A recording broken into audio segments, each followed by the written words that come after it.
बच्चों नमस्कार। मैं आपका मैथ्स का क्लास लेने जा रही हूँ। सब तैयार हो? ठीक है बच्चों, हम लोग ई बुक से पढ़ा रहे हैं आपको। ई बुक मतलब हमारे फ़ोन में किताब आपकी आई है, जो शायद आपके पास जो बुक हो उससे मेल नहीं खाता है, थोड़ा सा फ़र्क है।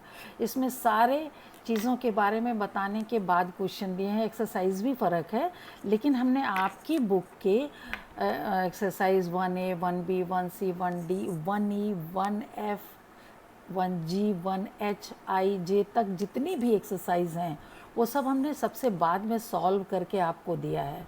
इसलिए अभी जो जो बताते जा रहे हैं उनको समझते जाइए। उनको हमने उदाहरण भी देकर समझाया है, उसे आप अपनी बुक में उतारते जाइए। अभी आप अपनी जो बुक आपके पास है उससे मत मिलाइए कि ये एक्सरसाइज कहाँ है और कैसे है, क्योंकि मैं आपको वो क्वेश्चन दे के बता दे रही हूँ, इसलिए आप उसको ही उतारिए। ठीक है? फिर हम आपको 1A 1B 1C एक साथ आपको सारी एक्सरसाइज का सॉल्यूशन हम आपको बताएंगे। ठीक है? अच्छा, अब हम अपरिमेय संख्याएं बताएंगे। अपरिमेय संख्याएं क्या होती हैं?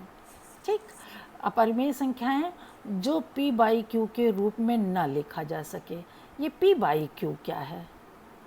p भी पूर्णांक है और q भी पूर्णांक है। समझ रहे हो? p भी पूर्णांक है। पूर्णांक मतलब 0 भी और +1 +2 +3 भी, -1 -2 -3 भी। देखो शुरू में हमने सारे प्राकृत संख्याएं, पूर्ण संख्याएं, परिमेय संख्याएं, धन पूर्णांक, ऋण पूर्णांक, ये सब बताया है ना, और परिमेय संख्याएं सब बताया है। तो जब भी कहें तो उसको तुरंत आप पीछे पलट के देख लीजिएगा, ना याद आए। वैसे हम आपको बताते जा रहे हैं। p भी पूर्णांक है और q भी, जैसे 2/3 है ना। तो जो p बाई क्यू के रूप में ना लिखा जा सके, यानी दो पूर्णांकों का अनुपात ना हो, जैसे √2 को हम √2/1 लिख सकते हैं। हाँ, लिख सकते हैं। 1 तो पूर्णांक है, लेकिन √2 पूर्णांक नहीं है। पूर्णांक में कहीं √2 आया है? संख्याओं में देखो, नहीं आया है ना। इसी तरह √3 √5 √7। और पाई का नाम आपने ज़रूर सुना होगा, कहीं ना कहीं पाई को पढ़ा होगा। ये पाई भी अपरिमेय है। पाई भी क्या है? अपरिमेय। अब आप कहोगे कि पाई तो हमने 22/7 पढ़ा है, पाई का मान क्या पढ़ा है? 22/7। तो 22/7 अगर लिखा है तब तो वो परिमेय है, लेकिन अगर पाई लिखा है तो वो क्या है? अपरिमेय। आपसे पूछा जा सकता है, अच्छा बताओ पाई परिमेय है कि अपरिमेय? तो आप क्या बताओगे? पाई अपरिमेय संख्या है। और अगर कहें 22/7 बताओ क्या है, परिमेय है कि अपरिमेय है, तो आप उसको क्या बताओगे? परिमेय बताओगे। ठीक है ना बेटा? जब हम परिमेय और अपरिमेय संख्याओं को मिला दें तो वे वास्तविक संख्याएं यानी रियल नंबर कहलाती हैं।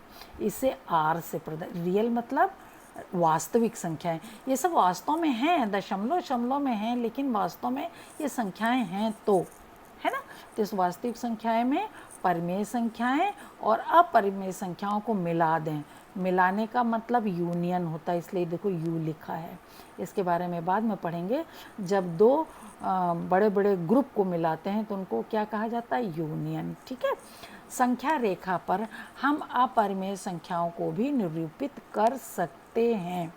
संख्या रेखा का हर बिंदु एक अद्वितीय वास्तविक संख्या होती है। संख्या रेखा को वास्तविक संख्या रेखा भी कहते हैं। अभी तक पीछे जो आपने पढ़ा है उसमें तो केवल आपको पूर्णांक ही दिखाए गए हैं। 0 +1 -1 +2 -2, इधर +1 मतलब -1 -2 -3, और उसके बीच बीच में परिमेय संख्याएं बताई हैं, लेकिन अपरिमेय संख्याओं के बारे में आपको नहीं बताया गया है। ठीक है। इसको बहुत डिटेल में आप 9th क्लास में पढ़ेंगे। कहाँ पढ़ेंगे? 9th क्लास में। इसलिए अभी इसको इतना ही छोड़ते हैं। जबकि यहाँ पर एक प्रश्न दिया था कि कैसे आप √2 को संख्या रेखा पर दिखाएंगे, वो हम अभी आपको छोड़ रहे हैं। ठीक। अब हम प्रश्नावली 1.2 आपको करा रहे हैं, जो हमारे पास ई बुक में है। हमने प्रश्न लिख दिया है, आप इसको उतार लीजिए। ये आपकी बुक में है कहीं ना कहीं, किसी न किसी एक्सरसाइज में। फ़िलहाल हम अभी बता रहे हैं। नीचे दिए गए कथन सत्य हैं या असत्य? कारण के साथ उत्तर दीजिए। क्या लिखा है, प्रत्येक अपरिमेय संख्या वास्तविक संख्या होती है। अभी हमने बताया है ना कि वास्तविक संख्या में परिमेय अपरिमेय दोनों होता है, तो इसका मतलब ये सत्य है क्योंकि अपरिमेय संख्या वास्तविक संख्या होती है। ठीक, ये हमने आपको कारण भी लिखकर बता दिया है। ठीक है, इसके बाद 1.2 का ही और क्वेश्चन करेंगे। दूसरा, प्रत्येक संख्या पर प्रत्येक बिंदु √m के रूप का होता है। अब चूँकि अभी अपरिमेय संख्याओं के बारे में बहुत ज़्यादा नहीं बताया गया है, लेकिन अपरिमेय संख्या को भी हम संख्या रेखा पर प्रदर्शित कर सकते हैं, ये बात सत्य है। जैसे 2 को दिखाना हो तो 2 √4 के बराबर होता है। वर्गमूल 4 कितना होता है, 2 होता है कि नहीं, तो हम दिखा सकते हैं।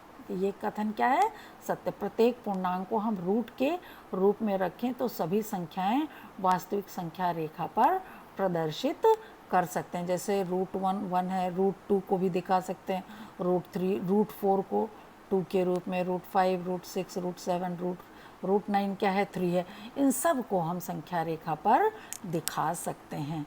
चूँकि अभी हमने दिखाने वाला एक एग्जाम्पल लिया था, वो छोड़ दिया क्योंकि वो सब 9th क्लास में है। ठीक है, अभी तीसरा देखो, प्रत्येक वास्तविक संख्या एक अपरिमेय संख्या होती है। ये असत्य है क्योंकि वास्तविक संख्याओं में तो परिमेय संख्याएं भी होती हैं, है ना। तो प्रत्येक वास्तविक संख्या तो अपरिमेय नहीं होती है क्योंकि उसमें परिमेय संख्याएं भी होती हैं, है ना।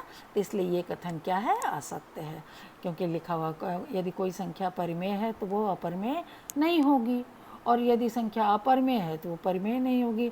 अतः कथन क्या है, असत्य है। लिखा है, क्या सभी पूर्णांकों के वर्गमूल अपरिमेय होते हैं? नहीं, सभी पूर्णांकों के वर्गमूल अपरिमेय नहीं होते। जैसे √4 का मान क्या होगा, +2 -2, कुछ भी लिख सकते हैं, ये परिमेय है।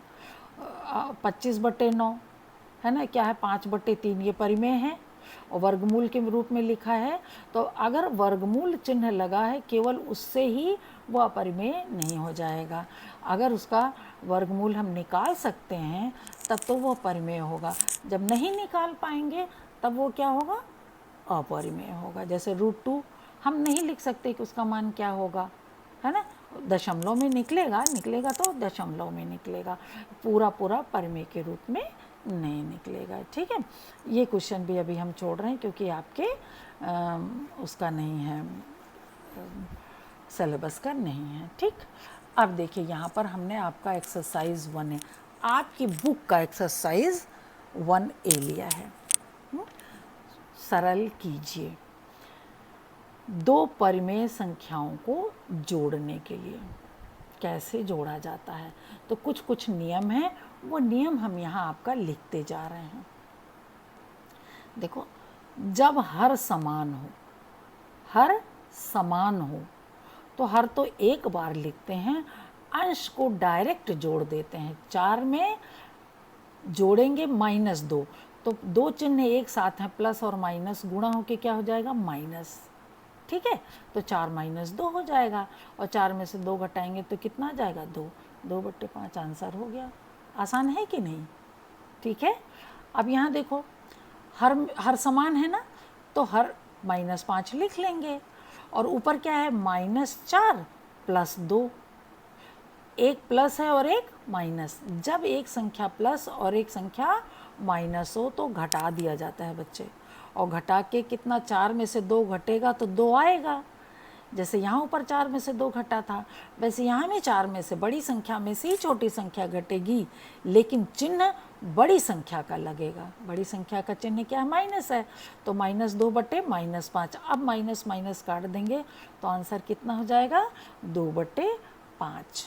ठीक है, अब संख्या रेखा की सहायता से सरल कीजिए।